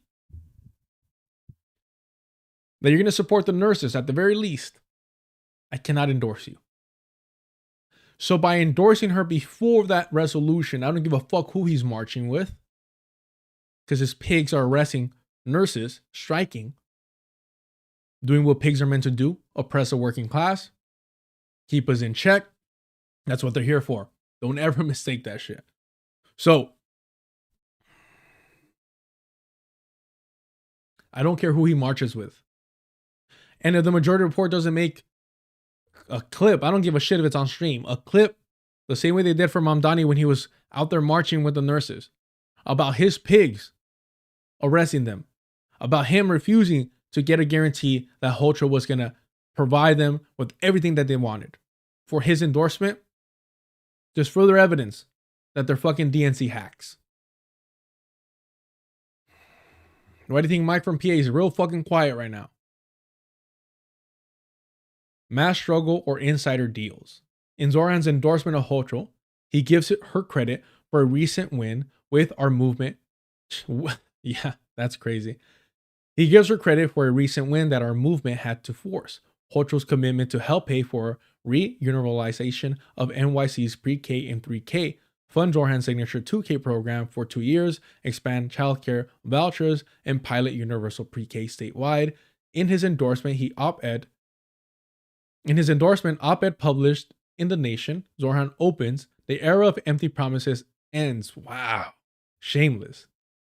That's the vision that drove our mayoral campaign. It's the foundation of my administration. It's also what Governor Kathy Hochul said as we celebrated an agreement to deliver universal health care, one of the largest expansions of the social safety net in our city's history. We have not, in fact, won universal health care. The state funding falls dramatically short of the necessary $14 billion needed to truly universalize childcare statewide. 6 weeks to 5 years, the policies Zohran ran on. Hochul is providing nearly $2 billion, which, while a good start, is far from our full goal. Not even fucking half. It is confusing, disappointing, and disorganizing to not only exaggerate an incomplete success, but also attribute it to an opponent. Zohran ran on speaking truth to power. this isn't truth, and it's going to take a lot more working class power to win our demands. See, you could argue this is the only silver lining of the DSA movement, is that the people that truly are true believers, that are putting in the fucking work, praying with their fucking feet, praying to the wrong individuals, thank you for subscribing, but nonetheless, who are praying out outside of there. my race.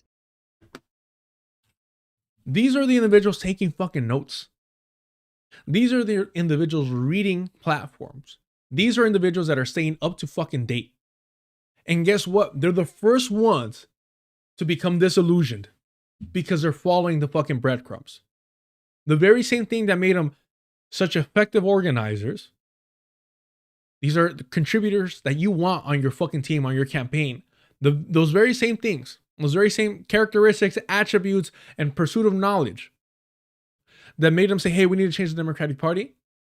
And there's potential in there for them to be like, hold on, this is just another fucking ruse.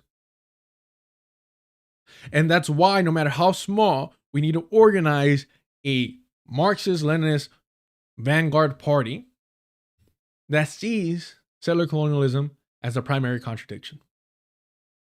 So that it might start small, with people like this individual who are pointing out the bullshit, have somewhere to turn to.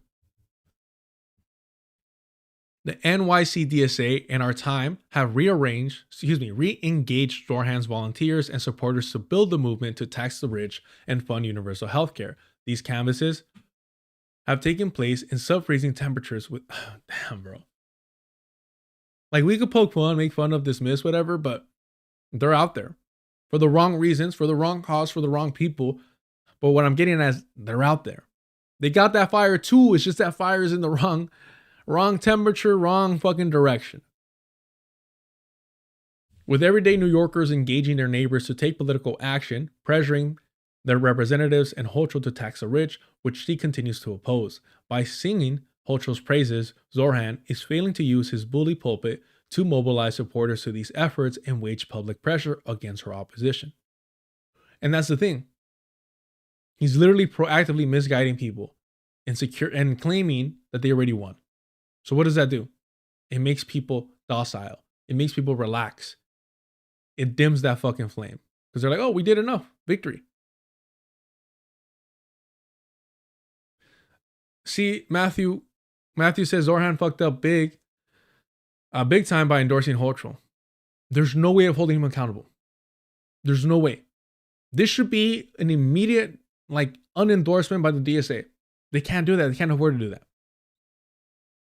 It's all the more confusing that Zohran chose to endorse Hochul when Lieutenant Governor Antonio Delgado is challenging her with the platform of Zohran's own agenda to tax the rich and fund progressive pro-worker priorities. Delgado has chosen DSA member and former candidate for Buffalo, India Walton, to be his running mate and has received endorsements of Zohran's fellow socialists in office, State Senator Jabari Brisport and Assembly member Emily Gallagher, and DSA State Assembly candidate Eon Huntley and Christian I voted for Kamala Harris. You got a Celeste problem? Tate.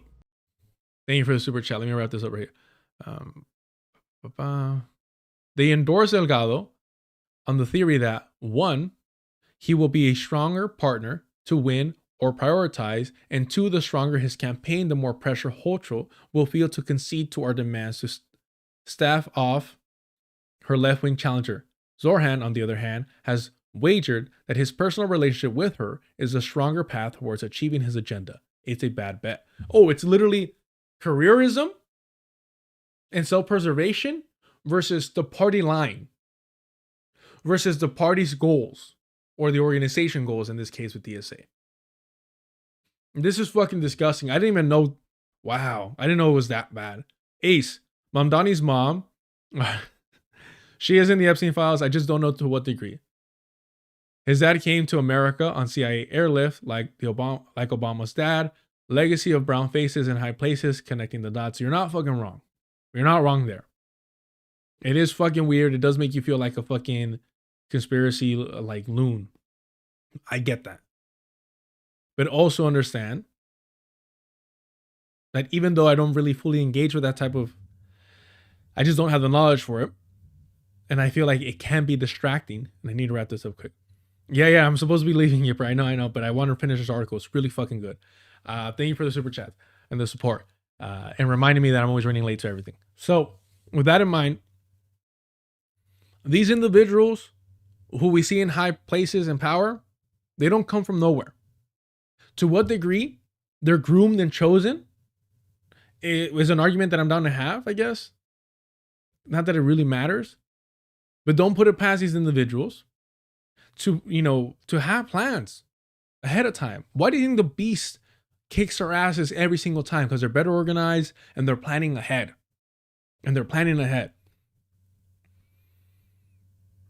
Well, I'll drop it after once I finish it because I don't know how it's gonna wrap up. It's also not the first time he's made this bet. Zohran's intervention in the NYC DSA endorsement process to convince supporters against Che Ose's potential challenge to Hakeem Jeffries was similarly indicative of his increasingly conflict-averse dispositions towards the Democratic establishment. Conflict-averse, no allegiance to a Democratic Party establishment. He wants to make himself part of the establishment. He wants to secure his fucking seat for decades. I'm afraid of talking to people. And he's willing to sell out other fucking Democratic socialist politicians in the process for his own fucking career. Supporters of Ose run a guard that challenging Democratic leadership, acting oppositional, and proposing an alternative is how we grow our movement and win for workers. Zohran instead feared confrontation with national Democratic leadership, making the case that we would be more successful by avoiding such a battle. By not fighting is how you win. Mamdani. Love it. Some DSA members were opposed to endorsing Ose on claims that he was seeking DSA's endorsement opportunistically, while others argued limited capacity, but those were not the arguments Zohran made. Exactly. We said, if DSA did not endorse Ose, that's understandable. There is no fucking reason why Zohran was putting his finger on the scale, other than allegiance to Jeffries and the Democratic Party at large. Watching Jeffries' lackluster response to Trump's occupation of American cities amid a nationwide uprising against ICE, it's hard not to feel the absence of an Ose challenge and Zohran's strategic blunder. And referencing back earlier to the article, even if you're not going to win, the pressure and the threat will make them compromise in some ways. This, you're just handing them your full endorsement with nothing. Which side are you on? Zohran's endorsement of Hochul couldn't come at a worse time. Nurses at 3 private hospitals in New York are in their 4th week of an open-ended ULP strike. Zohran, siding with Hochul, provides cover for her support of hospital CEOs as they seek to illegally, permanently replace 15,000 striking NYC nurses.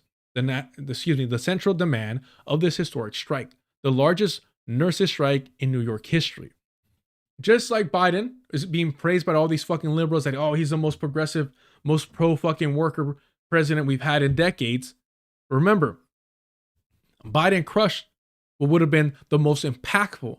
And listen, like I said, I'm not out here to be like, I'm a union organizer and bragging all this shit. No. I've literally spoken to lawyers whose main objective is working with unions. That's all they do. They're union fucking lawyers. And I brought this up to them. Hey, Biden gets all this praise, all this thing, yada, yada. Okay, cool. Yes or no? Tell me what you think. The railroad workers strike, if it would have been allowed to continue, would have been the most impactful labor action in modern history. And Biden squashed that. And they both reluctantly, because, these are Democrats, said yes. Objectively speaking, if that would have gone through, it would have been the most impactful worker strike in modern U.S. history. And I'm like, thank you. We may disagree about why or what could have happened, this and that, but thank you. These are people that have devoted their fucking lives to working with unions on legal grounds. I'm in those fucking rooms.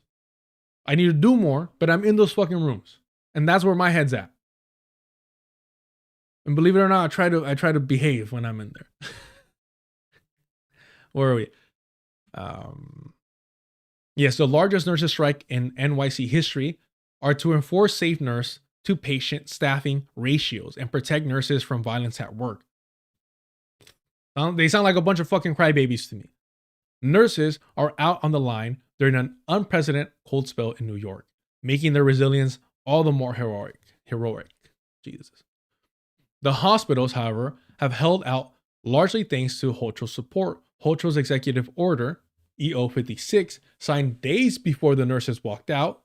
They knew what was up. The unions reached out to her for definitely. She knew what was. This is, goddamn, this is awful. Understand that there's backroom conversations happening before anything gets approved, before anything fucking happens. Damn. Signed days before the nurses walked out, loosens licensing laws to allow out-of-state travel nurses to come across the picket lines as scabs. Hochul has continuously extended this EO, defanging the striking nurses' leverage over their hospitals. In recent days, the nurses have made Hochul their prime target, organizing a direct action of Grand Central this Monday demanding the EO be rescinded. Y'all remember that shirt that this fucking coward wore?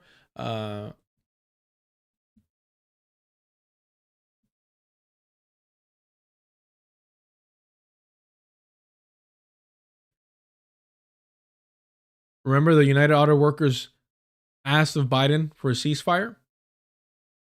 And they still endorse him regardless. Trump is a scab, vote Harris. Well, Trump was never out there taking jobs from union people, right? Himself personally. So by that same fucking logic, if Trump is a scab, and Mamdani is endorsing Hochul, who's definitely a scab by this logic, doesn't that make Mamdani a scab? Or am I reaching? Chat, let me know. Am I reaching? Let me know in the comments. Am I reaching to call Mamdani a scab by their own logic?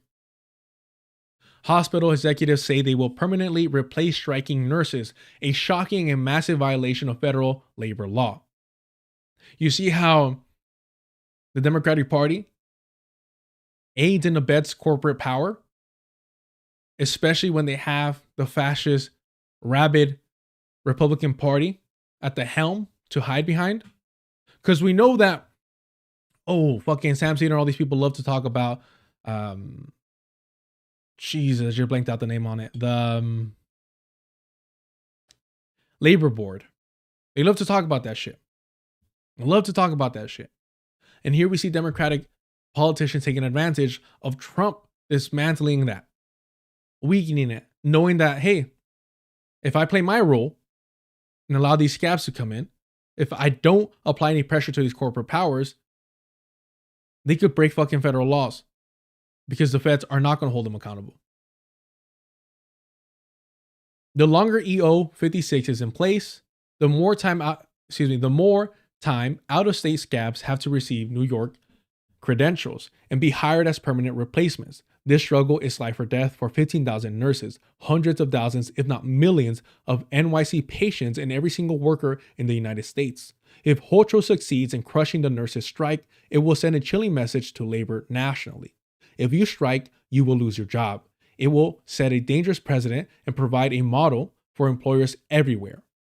It will be a pacto movement in New York labor, providing cover for Hochul's anti-labor moves. Zohran's endorsement of Hochul threatens to kill the same workers' movement that not only helped get him elected, but is necessary to win his agenda. Do you think the majority report is going to cover this? I mean, they didn't even ask Alejandra Ocasio-Cortez why she lied about Kamala Harris and Joe Biden working tirelessly for a ceasefire at the DNC. After accurately calling that shit out, when she showed up to their show, nothing. Sam Cedar was too busy asking questions that his daughter had wrote for AOC. And that's why I say fuck the whole family tree, bro. Similarly, this endorsement threatens to alienate tens of thousands of New York nurses and their families from supporting Zohran and the movement that elected him. As the strike commenced, Zohran issued a statement of support and spoke at the picket line a week later alongside Senator Bernie Sanders, the National Socialist Zionist himself. Videos capture the incredible enthusiasm of striking nurses for their mayor and support. Trevor, a nursing student in NYC DSA, Bread and Roses, who is helping coordinate strike support, told the call that there were "Zaddy, please save us" signs. Jesus fucking Christ, bro. Holy fucking shit, man. Understand that this is some fucking, not just Orientalism, this is fucking white supremacist shit, fetishization. And the fact that like Mamdani and his wife played that shit up while white people were being fucking weird creeps. And those Eurocentric minded ones as well. Non-white Eurocentric minded individuals. This is why I get grossed out when fucking Hassan Piker like sexualizes himself.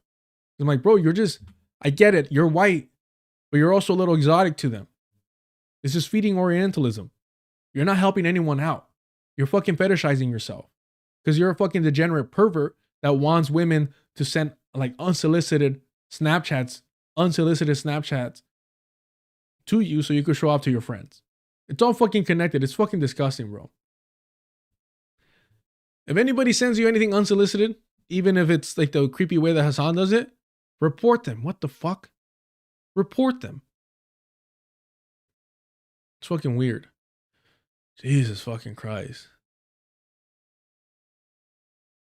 Jesus. Signs for Mamdani. Wow. However, given Zohran's endorsement of Hochul, he says, it's going to be a whiplash for a lot of rank and file now that it's clear that won't happen.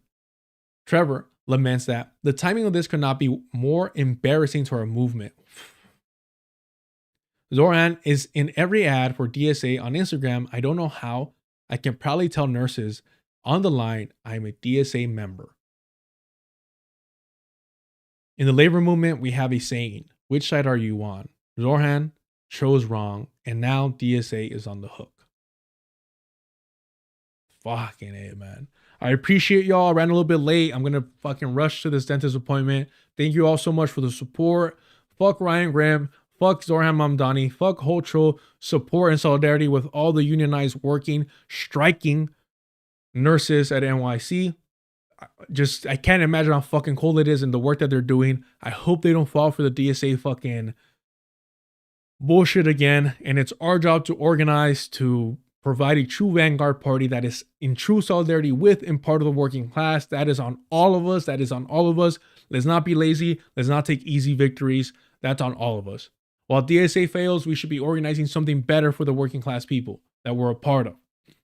As Glenn Ford said, organize with eyes wide open. And you know I have to, even as I'm running late, because John Trudell might have saved my life, and that is no exaggeration. Here we go. Let me just pull this up over here because it's too good. Check out this article if you haven't already. The Beast by John Trudell. In a wisp of smoke down on the corner, there was this cat named Fortunate Lee, talking at me from voices in his head, yelling about what storyteller said. You gotta be careful here, child. There's a beast in the promised land. There's madness you don't understand. The beast is crazed and running wild. Little boy man, little girl woman, no big deal, nothing personal. Your mind's another meal. Savoring the rush of you like heady wine, feeding is what the beast is meant to do. Strange are those walls built to hide. Stranger to look and learn not to see. He's in the mask you put on your face. Thoughts his favorite breeding place. In the race to midnight, it's after 11. The nature of the beast is all he knows. Behind doors of hell or gates of heaven, doors are open, but the gates are closed. Thank you for all the support. Thank you for all the super chats, super stickers. Join the Patreon if you can. I appreciate y'all. Yes, dude.